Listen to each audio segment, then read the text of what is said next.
हुआ तर्जुमा? महाराज, हस्तिनापुर की सुरक्षा मेरी प्रतिज्ञा है, मेरा धर्म है, मेरे जीवन का उद्देश्य है। मुझे लगा था कि इस द्वंद्व से हस्तिनापुर का रक्त बहने से बच जाएगा,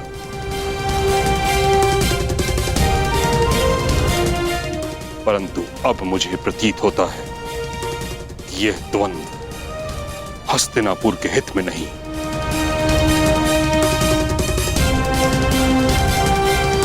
इस कारणवश मैं इस द्वंद्व को समाप्त करने की घोषणा करता हूं।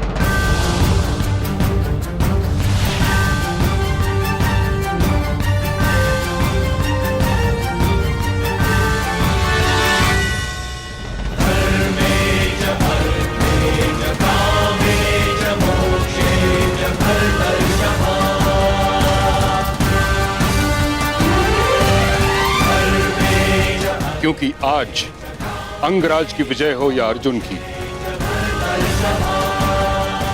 युधिष्ठिर सम्राट पद पे बैठे या दुर्योधन, इन भाइयों के मध्य का बैर और इनकी होड़ समाप्त नहीं होगी। परंतु पितामह, इसके अतिरिक्त और क्या हल है?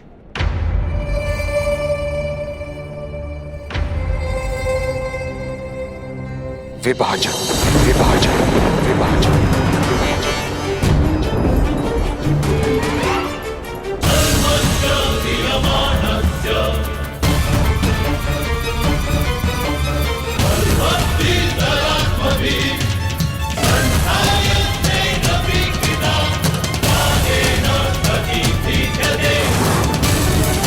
कटी के विषय में पिताश्री से कुछ भी कहा तो स्मरण ने अर्जुन की मृत्यु हो सकती है। चलो मित्रों, उठाओ सब।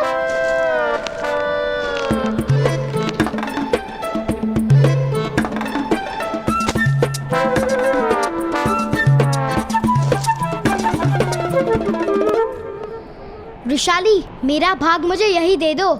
पिताजी मुझे वेद पाठ करने के लिए बुला रहे हैं। पहले ऊपर तक आओ, तभी तुम्हें अपना भाग प्राप्त होगा। नहीं, वहाँ तक इतना भार उठाकर ऊपर तक नहीं आ सकता। तो पहले क्यों नहीं बताया कि भार लेकर ऊपर नहीं आ सकते? इसे जाने दो, हत्या करने का समय हो रहा होगा। इसके स्थान पर मैं भार उठा लेता हूँ। इसका भाग हमें दे देना। ठीक है, तुम दोनों सारा भार उठा लो और आधा भाग मैं तुम्हें दे दूंगी। वामन, उस भार को छोड़ो और मेरे साथ आओ। ये है तुम्हारी मित्र वृषाली। और मित्र वृषाली हमारी नेता है, बहुत भयानक है। अगर उसकी बात ना मानो तो ऊपर से पत्थर फेंक कर मारती है।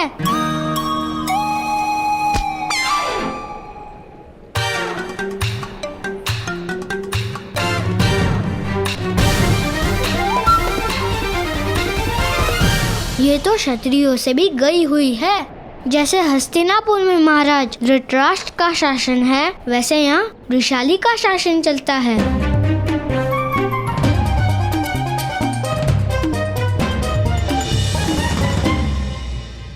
जब से हस्तिनापुर में महाराज पांडु का शासन बदला है, प्रतीत होता है कि पूरे साम्राज्य पर दुर्भाग्य विराजमान हो गया है।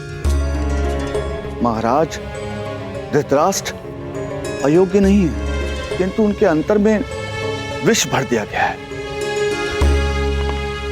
जब महाराजा पांडु और महारानी कुंती का शासन था, तब हमारी स्थिति ऐसी नहीं थी। वो दोनों परंपराओं का वहन करते थे। और महामहिम भीष्म? महामहिम भीष्म वो हमारे देवता हैं। ऐसा महात्मा पृथ्वी ने आज तक देखा नहीं। उनका परंपराओं में पूर्ण विश्वास है, किंतु जब कोई परंपराओं का लाभ उठाकर अन्याय करता है तो महामहिम निसहाय हो जाते हैं। शायद महापुरुषों की यही मर्यादा है। और यहां महारानी गांधारी का भाई आकर बैठा है, गांधार राज शकुनी। हमें उससे भय लगता है। ऐसा प्रतीत होता है कि वो किसी भी स्थिति में कुरु साम्राज्य को नष्ट करने की मंशा लिए बैठा है। किंतु कोई अपनी ही बहन का साम्राज्य क्यों नष्ट करेगा?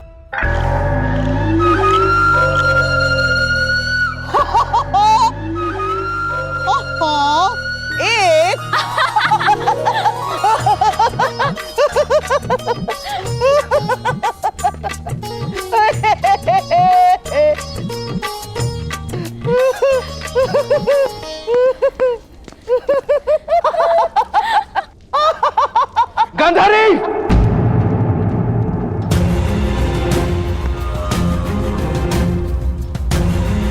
18 महीनों में पुत्र नहीं दे पाई हो तुम मुझे गांधारी। 18 महीनों में एक स्वप्न पूरा नहीं कर पाई हो तुम मेरा। अरे 18 महीनों में एक बार भी मन विचलित नहीं हुआ तुम्हारा। जिस महादेव ने तुम्हें 100 पुत्रों का वरदान दिया है, उस महादेव से प्रश्न पूछने के स्थान पर तुम यहां द्यूत खेल रही हो। महादेव!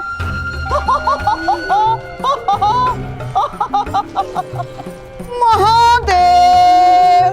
महाराज के स्वप्नों का जन्म कब होगा महादेव? महादेव उत्तर दीजिए, उत्तर दीजिए महादेव। चेष्टा कर रहे हो शकुनी? चेष्टा?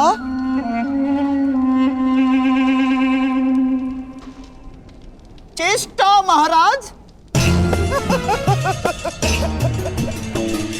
नहीं महाराज नहीं। जिस दिन महामहिम ने गांधार से मेरी बहन के लिए आपके विवाह का प्रस्ताव लाया था, उसी दिन से मैंने चेष्टा करना छोड़ दिया है महाराज। चेष्टा करना छोड़ दिया है महाराज। अब तो केवल प्रयत्न करता हूं।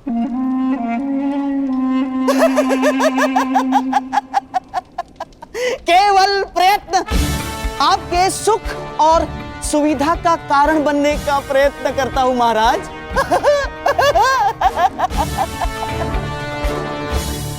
कब होगा मेरा पुत्र गांधारी?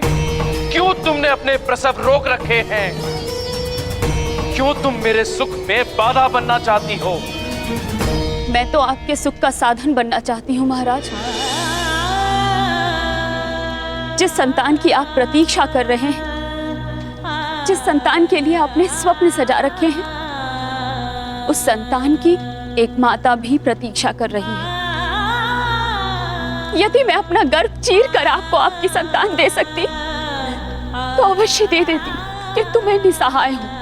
आपके प्रश्नों का कोई उत्तर नहीं है मेरे पास महाराज। तो उत्तर ढूंढो गांधारी। मुझे मेरे उत्तराधिकारी की आवश्यकता है। जो सिंहासन मुझे दान में प्राप्त हुआ था, वो सिंहासन मेरे पुत्र को अधिकार में प्राप्त होगा। यदि तुम मुझे पुत्र नहीं दे सकती तो मुझे तुम्हारी कोई आवश्यकता नहीं। मैं तुम्हारा त्याग करके किसी और स्त्री से अपना पुत्र प्राप्त कर लूंगा।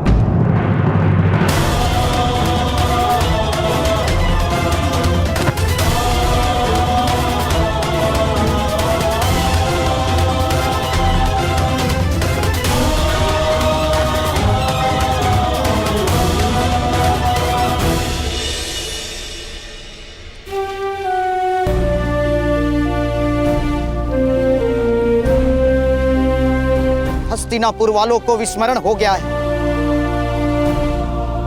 कि वरदान की प्राप्ति तपस्या के बाद ही होती है। हस्तिनापुर वालों को वरदान की अपेक्षा है, तपस्या का बल नहीं।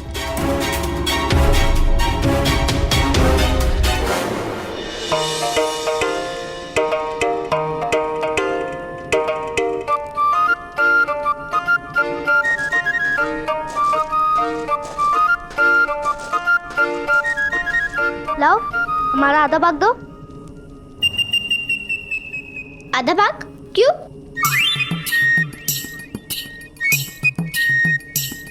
तुमने तो कहा था कि हम सामान ऊपर लाएंगे, तो तुम हमें आधा भाग दोगी? दो अवश्य मिलेगा, किंतु तुम्हें पता नहीं है यहाँ हस्तिनापुर में किसी को भाग मिलता नहीं है, बल्कि छीनना पड़ता है। भ्राताकर्ण, यदि भाग मांगने से ना मिले तो उसे छीन लेना ही उचित होता है।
लगता है भुगत ग्राम में सत्ता परिवर्तन होने वाला है।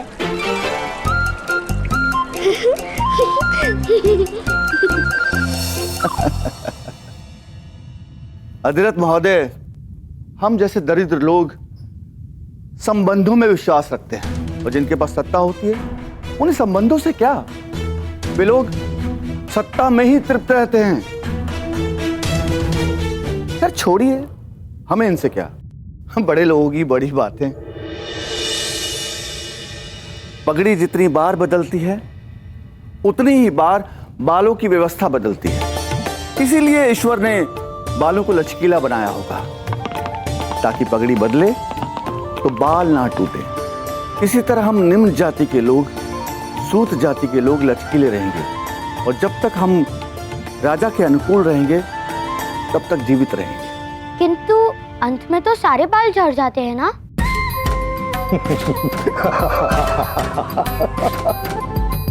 तो पगड़ी को क्या अंतर पड़ता है? बहुत बुद्धिमान हो तुम वैशाली। इसे कहते हैं बुद्धि, और जिसे तुम समझती हो उसे कहते हैं दुर्बुद्धि, समझी? अब कर्ण और शोण इस गांव में बसने आए हैं, उनसे कुछ सीखो।